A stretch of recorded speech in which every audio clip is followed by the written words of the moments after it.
Listen, man, I'm taking me a quick walk right now just to kind of refresh my head and stuff like that. And there's something I want to say to everybody.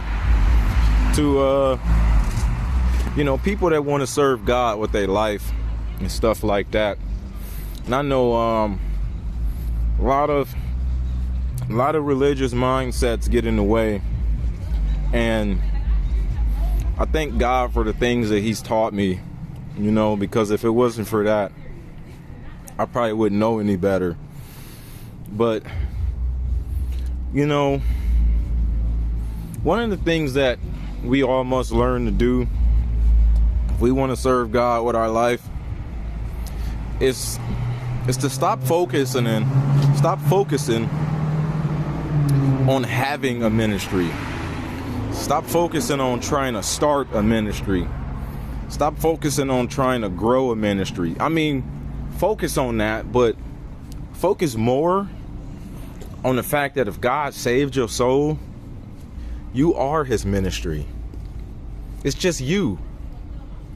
Like, that's what he put in you. It's his ministry. He didn't give you a ministry. He made you one. No matter where you are and what you're doing and what your time is going to and what your day is going to and what your goals are, you always have an opportunity to bring glory to God's name, bro. You always got a shot to glorify the name of Christ who died for us, bro. Remember, Joseph was in prison. He was a prisoner prophesying. Prison didn't even take that away from him. In prison, he was a slave prophesying, a prisoner prophesying. I mean, y'all need to read Joseph's story like 89 times. I don't know why I just gave that number out there, but just keep reading that over and over, man. Because we in those days for real, man. Like, we in those kind of days, man, where a lot of our lives are going to start looking real bad. Especially the people who God got his hand on, especially the people who he saved. Our lives are going to seem like it's going backwards, but our spirits are going to be, I can't even put a number on it, man, but if I could put a number on it, I'll say, if I had to, give a unit of measurement or something like that, but for as far back or as far down as your life seeming to go, it's twice as far up as your spirit, man, is gonna go. I don't know why it worked like that, but it does. It just really do. And no matter where you end up, you can always serve the Lord, bro. Always. I thought, being without a house sucked. It does. I thought having to stay with family members sucked. It does. It's not that they suck. It's not that their house sucks. It's just that, just not having your own stuff, it sucks.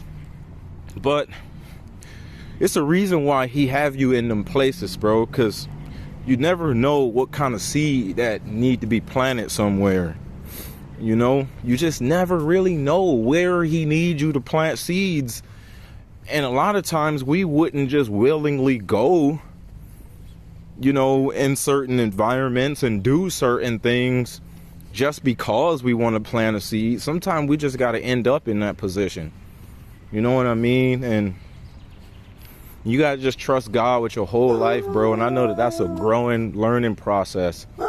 Like I think nobody ever just reaches a point when they 100% got completely all kinds of you can, but it take time. It's not something you could just turn on. You got to go through things and end up in situations where he can actually show you, his plan for your life and the fact that he care. You know what I'm saying? And a lot of times, man, we kind of get down on ourselves, especially as saved people, because we man, I want You know, I want to serve the Lord and do X, Y, Z and blah, blah, blah, but my life is a wreck. That's the perfect time to do it, man. All distractions are cut out. And you ain't got nothing left but to be his ministry for real. And when he restore you and start giving you your things back and start putting your life back together, that's when you take every little bit of everything he put you in, everything he gave you, everything he did for you, and serve him with it. You know? And we get so caught up in, I got to start XYZ ministry. No, you don't. The moment he saved you and taught you his word is when it's time to actually do the work of an evangelist. All of us. Doesn't matter what office you call to. Doesn't matter, you know, what ministry you start. Basic, I don't want to call it training, but the basic function of every Christian is to at least do the work of an evangelist.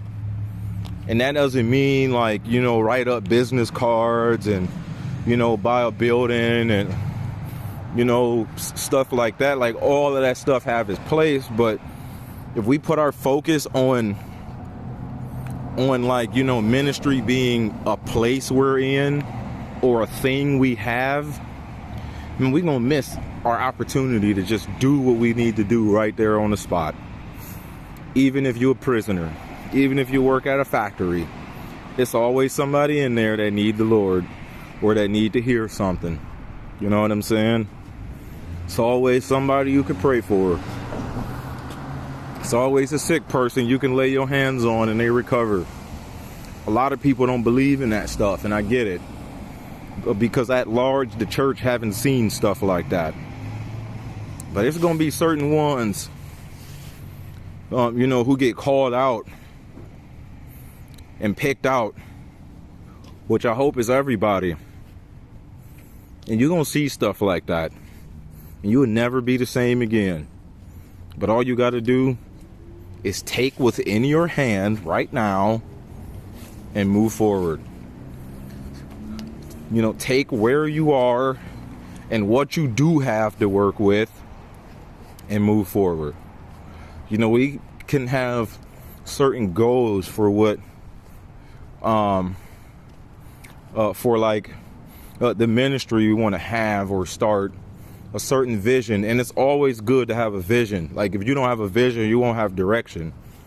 But a lot of times we can't just go from point A to point Z. You know, like we can't just go from A to D. Baby steps in between.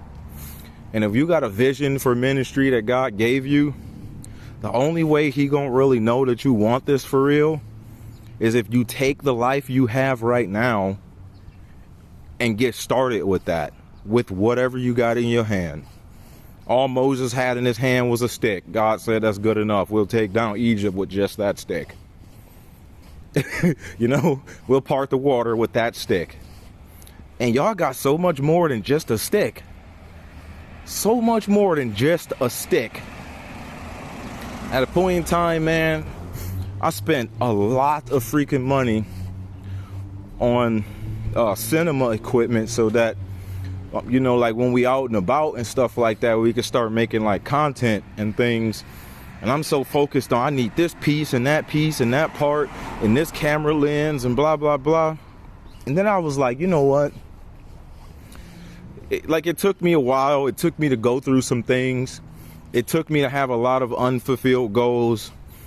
And I just said, you know what? It's not that this is stupid. This is genius.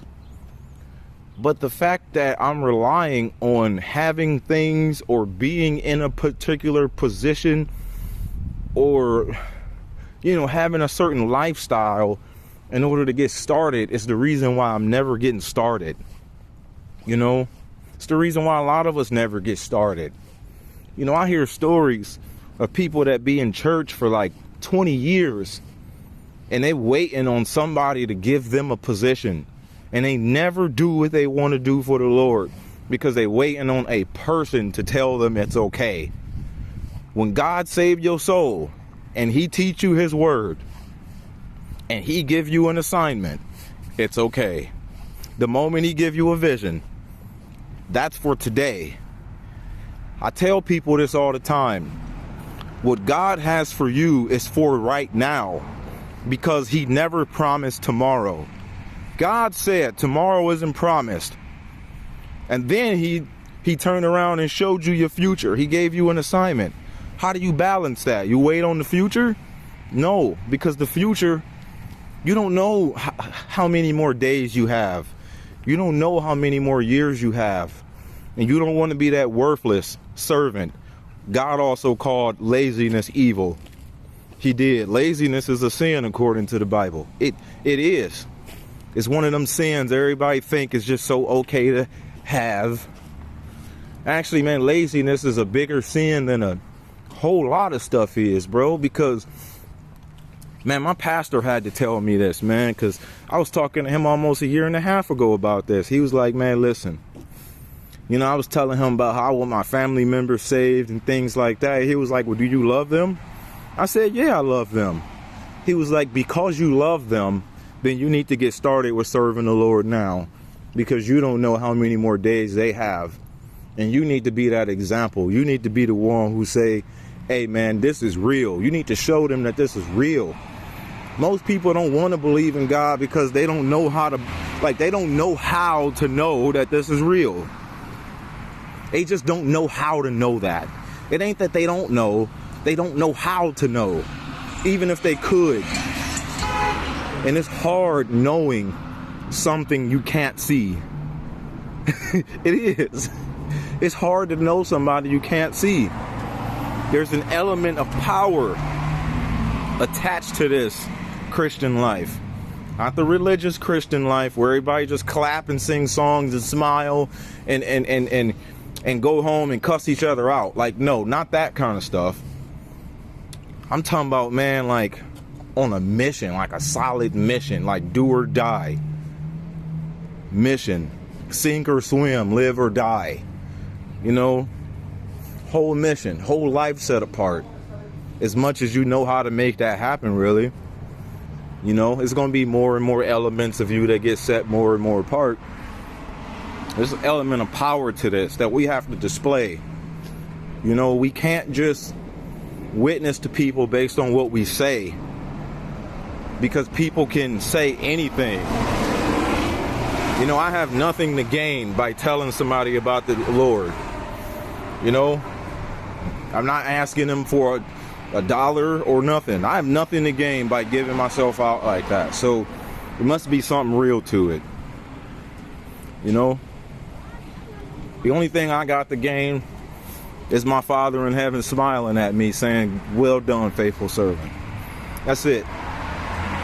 I have nothing in this world to gain from serving God. Nothing. Not one thing. You know, I can gain so much more in this world, you know, raking leaves out of people's yard than I can just preaching to people.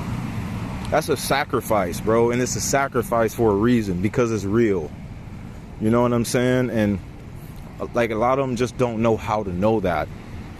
And so we got to be the ones to be like, hey, if I want my family saved, I'm going to get for real about it, you know? And that's what I'm just trying to tell all of y'all, man. Like, stop waiting. You know, don't wait. Don't sit around. Don't ask when. If he put an assignment on your life, it's for right now. If he promised you something, it's for today. Get started. Go at it. You know, the promised land took time to take. You know, but the mission to take it was for right now. You know, we might not get there into the next 40 years. You know, but the process starts right now. And that's just all I had to say, guys. I got to go back to work before everybody wonder what's going on, Court. But no, I'm sitting right here in front of everybody. I don't want to talk about work, but I hope you all have a good rest of your day. Actually, yeah, I'm talking to your boss. No, I'm just playing. Well, all right, man. Y'all have a good one.